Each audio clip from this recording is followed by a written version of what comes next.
Why don't two of you sit this side and two of you sit this side? You come up this side as well, because I need to get you all in so we show numbers. So you two sit there, please, and you two sit there, so we're all nice and tight.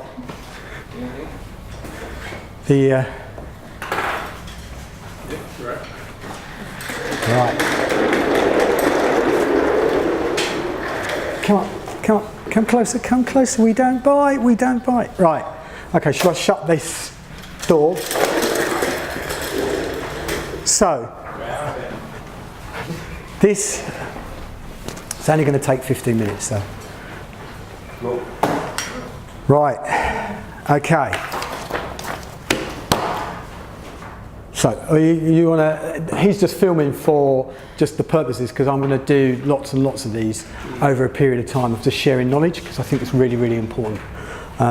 So you all good? Okay. Great. Thanks ever so much for coming. I wanted to put a little bit of context. This is only going to last 15 minutes. But what it is hopefully it'll be 15 minutes of really good learning and outcomes. The reason why I wanted to show this is to get you to think differently about where ideas come from and how they are kind of produced. And I'm looking at developing for you guys good creative habits in coming up with ideas rather than bad creative habits. And I'll go on to detail about creative bad habits. There's about 10 slides in here, and what it is going to have some pointers and some strategies about thinking of ideas and where they come from and how they are produced. As I said, it'll be 15 minutes long, and also we all know about creativity and how it's kind of how we develop it, but we need to train our mind to continually be creative the moment we leave the office. And we also need to keep that brain always switched on, which is very, very important. So I'll crack on. So ideas. So where do they come from? Just wanted to ask a quick round table. When you're thinking of ideas and you're at your computer, what's the first thing you do? Do most of you, so what's the first, I'm just going to ask a question. What's the first thing you do? Do you use Google search straight away? No. Look out the window and then thinking. Right, okay. And it's just come quite natural. Right, okay. Yeah. And then, so do you sort of daydream? So you kind of, so that's a good thing. Actually, daydreaming is a great thing. But invariably, sometimes a lot of creative people sometimes kind of, when they sometimes get stuck for ideas, they start looking at YouTube and start Googling. That's normally how most of us think.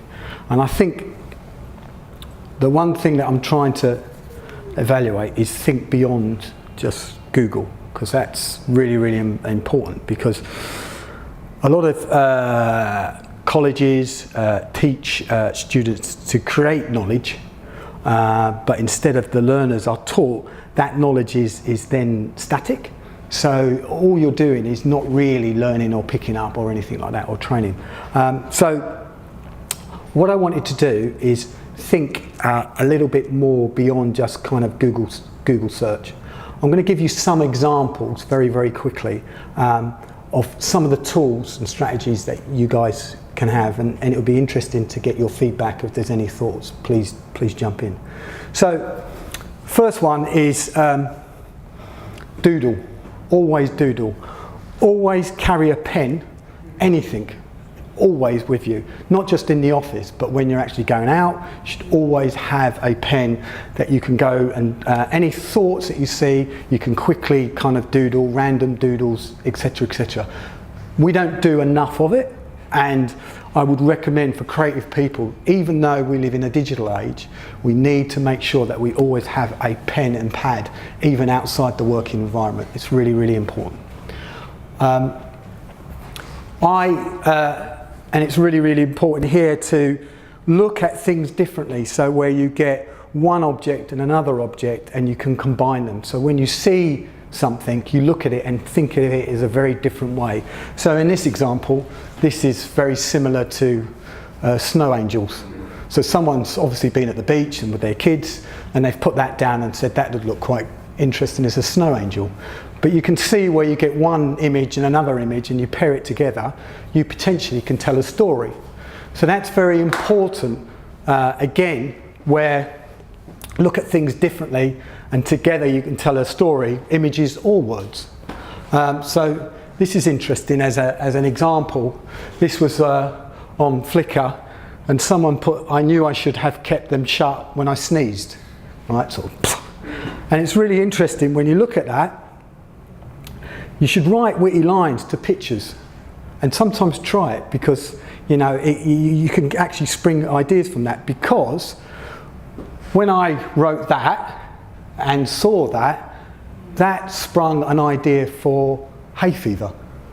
So you could see how you could actually translate that into an idea. So if you had a hay fever client, straight away you've actually got the thinking of an idea, and this combination works really, really well. So I would say always write witty headlines to pictures, fun ideas, and that all ideas can come from that. And it doesn't have to be, they should just be fun, almost like cartoons. So I think that's very important. I did send round a link, and I don't know if anyone had the opportunity to see it. Did you see it? Which was for Guinness. What I'll do is I'll just escape from this. But I asked a question which I thought was really interesting. Where do you think, after seeing this, when you see this, just think about the creatives and think to yourself, where do you think the creatives came up with this idea, or where did they get it from? And I'll give you some examples of that. Just bear with me. So I'm just going to play it now. Let's put the volume up. Why isn't the volume working? Because you're on HDMI, so you need this one. Okay. One sec. You have Oh, here you go. We're up. And I'll tell you what. Tick, follow, talk, follow, tick, follow, talk, follow, tick.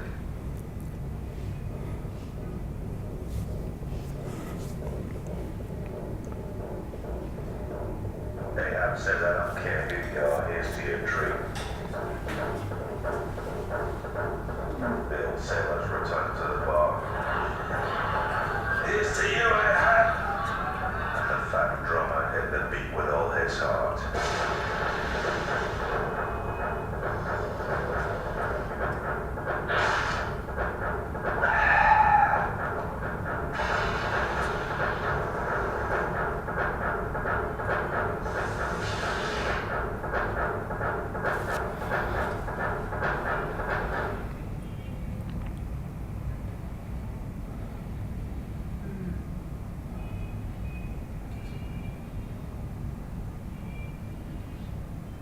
You're still waiting.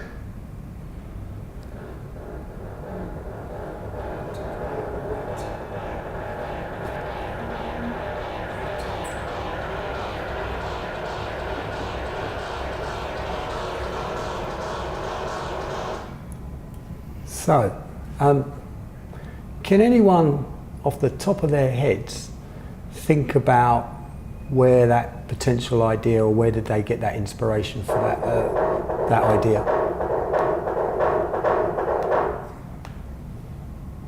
I think it's from painting. A painting? Because the image of a lot of horse like riding away is. I saw it on it's very famous painting about Neptune. Yes. Yeah. Any other thoughts of maybe where that idea came from? the foam, The the foam of the beer, and the bubbles of the waves, Maybe the bubble of the beer. and also the waiting.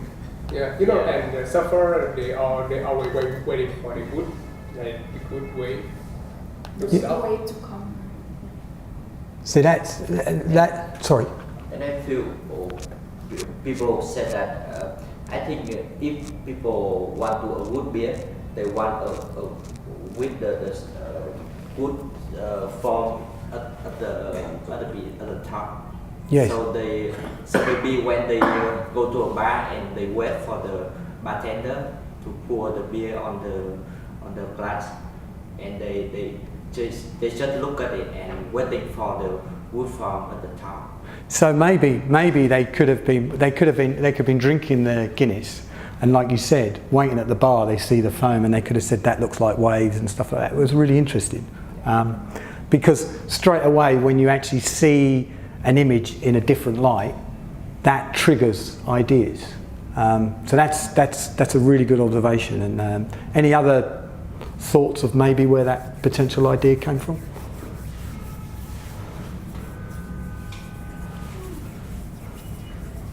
Come on, tell us, you know. I know. Yeah, tell us. But it's interesting. I know, but it's really interesting to hear some of your thoughts, because it's very interesting. Well, I actually know the two creative guys who came up with that idea, and funny enough, it actually came from books.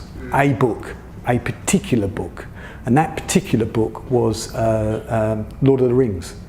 And I don't know if you've ever read Lord of the Rings, but there is a scene in there where you describe the dark white horses, and they're the kind of like white horses of death, and the hobbits are hiding, and they're describing it in detail, these horses rising up and galloping towards you, etc, etc, etc.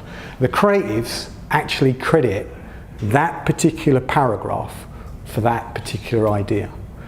And what's really interesting is the fact is that the idea came from another place that you would never ever expect, and more importantly, I can't stress how important, as students of creativity and learners, we need to read more books, because I'm at fault. I don't read enough books, and I don't know if you guys read books or what was the last book you read, etc, etc, but we don't read enough, and it's not, for me, that's where potential inspiration comes from. So I would also say to you, even make a challenge for yourself as a piece of learning and inspiration, to actually say, you know, next month I'm going to find a book I've never read, never read, but I'm going to read it, and then potentially see if it can spring potential ideas, because that is really, really important for us as creative people, because we don't do enough of it. I think the last book I read was about 3 months ago. I don't know if anyone's... Me. Yeah, you... I read all the time. Ah, there you go. Well, he's a...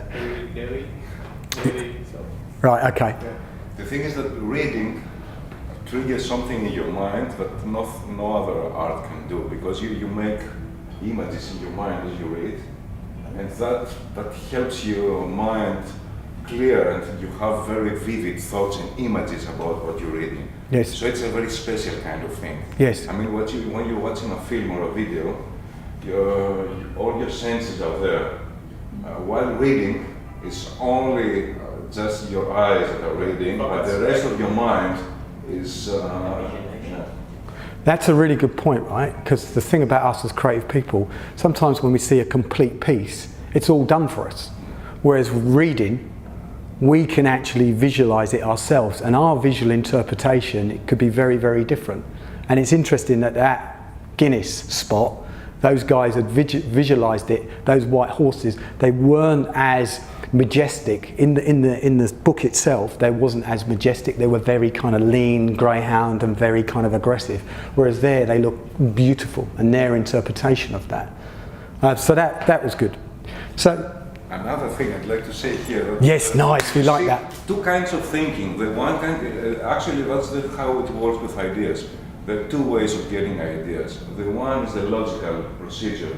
I mean, it's like you make connections between things. As we did, we said, okay, the foam, the horses that are on the surf and with all the bubbles and everything. So that's a logical thing.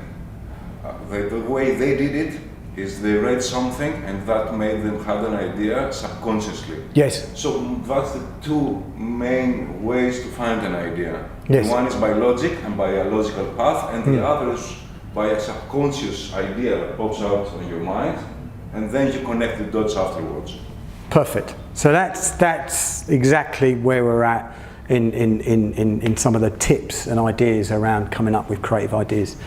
So there's also another one around be creative with barriers, and this is the big one for our clients and you guys as well. You know, when they turn around and say make the logo bigger, well, it's down to creative people to kind of harness that. So you can see here it's like cover this page only using only office supplies, and it kind of turns into almost like a piece of art and a Damien Hirst-esque. And there's the barriers there and limitations. So don't ever be put off by when clients say to us, oh, it needs to be a bigger logo, etc. Work within limitations and be creative and embrace it.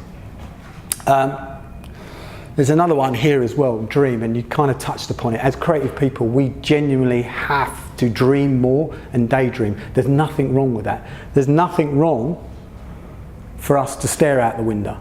Because guess what? The bumblebee dreamed he could fly. And I love that phrase because technically, the engineering of a bumblebee, it shouldn't technically be able to fly because it's fatter and it's got smaller wings and everything else. But it dreamt, I'm sure, I can fly. So again, another tip, it's really important to kind of daydream and kind of dream and ask the questions, what if, and be very, very curious about certain things all the time. Textures, look around, use nature as inspiration. Some of the best architects, some of the best creative people, some of the best minds have used nature, flowers for colour. Any art directors here as well, you should explore that and look at that all of the time. And here as well, you should only really look down for inspiration rather than looking down at your phone all the time. Because you just get this constantly, and eventually we become machines. And we need to be a lot more creative and with where and how we think and look. So that's another thing, and that's another tip. Explore. So when I mean by explore, it's like go places which spark ideas. So how many people here, when you're thinking of ideas, actually sit at the office desk? So do you sit? Most of us sit in your office when you're working and creative. Why should that be? Why can't you, for instance, go to the library? Why can't you go to the cinema? Why can't you sit under a tree? It doesn't matter. And you need space to think. It's really, really important. And actually, I've actually done this, and I think it's important to, maybe you guys can try it as well, is where I actually take different routes to work, because I see different things and meet different people. Because if you constantly do the same thing again and again, you're not opening visually your experiences. So part of the tips and strategies, which is here about coming up with creative ideas, is maybe look at different routes to and from work, just as a little bit of an experiment for yourself, and see how you feel and what you see. This is interesting as well. Experiment. We have to fail as creative people. It's really, really important. And you know, in our business, we sometimes we fail and then we're kind of lambasted for it. And I feel that, and you guys have to. We sometimes have to fail to succeed as a creative person. So good. And it's okay to fail, but we kind of have to learn something from that along the way. So experiment, try new things, look at new things, ask what if, and be a lot more curious than that. And if we do fail, that's okay, and we should celebrate that. So that's another one. There's a famous line about failing better. Yes, and we need to kind of get into that mindset. So I was going to just pause here and kind of like ask a kind of from our own creative experiences. We're sourcing ideas. Can we kind of broaden it beyond the usual sources? I'm kind of stuck in a rut. Should I break that cycle? Ask that question. Has anyone? One of the things I was going to ask was, does anyone have any other sources of creative inspiration where they go to beyond just kind of like Google books, imageries, etc.? Is there any other places that you go for sourcing creativity for ideas? Cinema, a lot. Cinema? Games. Games? Interesting. Games. Gaming is interesting. Fiction book. Fiction book. What's that? Fishing. We go to Fiction book. Ah, right. Novels. Ah, right. Okay, that's excellent. we go to some exhibition, Exhibitions, yeah. concert, Concerts. And it's interesting. Travel. travel, yeah. That's great. Love that. Because again, you know, that's a great source of inspiration. And it's interesting that you read one of the things that you've mentioned there, which I hadn't thought about, and there's me, is gaming. Like playing games where you're taken into that world, you can actually create and visualize your own kind of experience and stuff like that. Never thought about that before, so that's really cool. So gaming, we've got the cinema, we've got places like that. It's good. And one more thing, when you play game, you can like increase your like, multitasking. Yes. Yeah. Again, I never thought of that before. So that multitasking is great, and in our business, we kind of need to understand that. So that's good. Got a couple of more, and we'll see. Here's a really important thing. Observation is a big I for that reason. Observation, watching people, hearing people, and listening to people is for creativity. You can actually gain a lot of great ideas from. So, you know, look at how people interact. You know, when you're sitting there drinking coffee, that's why I love getting out and drinking coffee. Not because I love coffee, but I actually can observe people and hearing them talking, interacting. You can actually get inspiration from listening to people. So I would kind of actively encourage that. Get outside of your kind of little glass box of this office and go not just to eat into restaurants or coffee shops, but actually go and actually see people interacting, because again, you can learn a lot from creative ideas, because as marketeers and digital creative people, we need to understand how people think and interact with one another, and we sometimes get lost in that. We just get a piece of paper and a brief and it talks about the audience, and we don't really really think about that. So a tip is really genuinely observe people and listen to people, and then you can like one of the things is once you understand them, then you can actually talk to them from a creative perspective. So that's really important. This last one is my big thing is, and this young lady is, always ask questions. So as creative people, it should be actively encouraged. And I try to, at least in my own head, subconsciously, ask about 10 questions a day. So you're continually being curious. So, you know, I don't know how many questions, do you, in our office environment, do you kind of ask lots and lots of questions? You do? Yes. So how many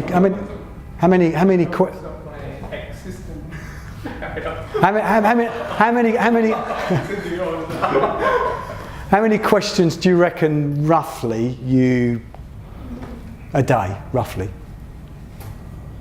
Depends on. Yeah, it depends. Depends on the location. Yeah. And the workload is it? Yes. But I would say I try to ask not necessarily like a question like directions, but actually more like, so why have you done that? Or, you know, so the more probing questions is how it should be put. But from experience, the probing questions invariably are roughly about 5-6 probing questions. Have a think about the kind of probing questions that you ask per day, and then say to yourself, do you know what, I'm actually going to see if I can actually double that. Probing questions. Probing question. So a probing question would be, say for instance someone talks to us about an idea and they give you an idea, and then the probing question would be, so how did you come up with that idea, and who was the audience? Okay. So you're asked, that's a probing question. A non-probing question would be, you know, what are you doing for lunch? That's just a question. But what are you doing for lunch? But a probing question is where you're actually being genuinely curious to find out, how did you come to that idea? Can you give me the stepping stones to that? Because when they kind of give you the stepping stones of that, you then get an understanding of actually how that idea is being produced, etc., etc. And then you can actually add input to it, and you can actually potentially add your creative spin on it. So that's why I always ask, even young creatives, I always ask for their probing questions, because it's really important, because we're both learning and we're developing that creative mind. So that's important. Big thing for me, I don't know if you know about anything about football in the UK, but this is Liverpool. I don't support them, by the way. But one thing I would always say as creative people is to have a passion. And a passion, what I mean is teapots, but he had a whole wall of teapots from all over the world, and he was really passionate about tea, and he loved it. So I would say, have a passion. If you haven't got a passion, find one. So if it's, to your point, gaming, you know, then gaming it is. But really look to find a passion and really believe in it. So what I want you to do and think about, right? So we kind of touched upon it, and we've had some good dialogue, which I thought was interesting. I kind of want to, for us, continually to kind of change behaviour. So one thing is, don't use Google search for a week. It's quite an interesting exercise, actually. If you try it, it's amazing, actually. It's very difficult. It is very, very difficult. Yeah, change to Bing. That's brilliant. Go to Bing. But this is a really good ongoing education for creativity. Try it, because I tried it and it was very difficult, because you sit there and you go, oh, I'll just go to Google search, and you go, no. Go back to another source of inspiration visually. Try it and see how you go. I'm just curious. Have a go. Blog or post about the experience. When I say, you don't have to do a big thing, you can even just sort of say, I tried it and this is what it was like. It changed my perception, or it didn't change my perception. But actually, as an exercise, it's really, really good. This is really interesting. I do this all the time. So, and I'm sure you guys do it, but do it more. I'd be interested to get two opposing objects and write a headline around it. So you know where we saw the kind of teddy on the sand? Maybe kind of like, you know, if you was to get this object and these glasses, you then create some form of visual, and it's fairly obvious what you could do. But have a think about that sort of, and I'd be interested if you could share it as well, because it would be good. So I'm gonna wrap up and finish. And one thing that I want you to go and think about is think about some of the things that you're doing currently that is restricting your creativity. So if you are kind of only using search, which I'm sure you're not, but if you are, then you go, well, I'm going to do less of that. Stop could be also where you're going to sort of like, I'm going to stop kind of closing things down around ideas. I'm going to be much more open towards ideas. Because a lot of creative people sometimes say, oh, I've had this idea, and then straight away say, oh, that doesn't work. You know, when you're working together as a team, sometimes, for me, I sometimes have to stop myself in shutting down ideas. So you leave it open and you always say, that's an interesting idea, maybe we should explore it, rather than saying, oh, that doesn't work. How do you know until you've really thought about it? So that's what I mean by stopping some of those little habits will potentially open up the creativity. The start is, you know, what in some of those tips and thinking, start. So if you haven't read a book for a year, I would go, well, I'm going to read a book. If you haven't got a passion, that's right, I'm going to find something I love doing and see. So that's where the start is. And the continue is, you mentioned daydreaming. I'm going to carry on continuing doing daydreaming. So I've got little handouts here, and just take them away and then just write down bits and pieces and just kind of refer back to that type of thing. But that's it. That's all it was. It was quite simple, but all it was really just to kind of inspire you and just to think a little bit more outside the kind of Google search box. And that's it. So thank you so much. Thank you very, very much. And a round of applause. Does anyone have any burning questions that they want to ask or not sure about, or they need some... What are you doing for lunch? What are we doing for lunch? Well, you know what we should do? No, I can come. I have Thank you.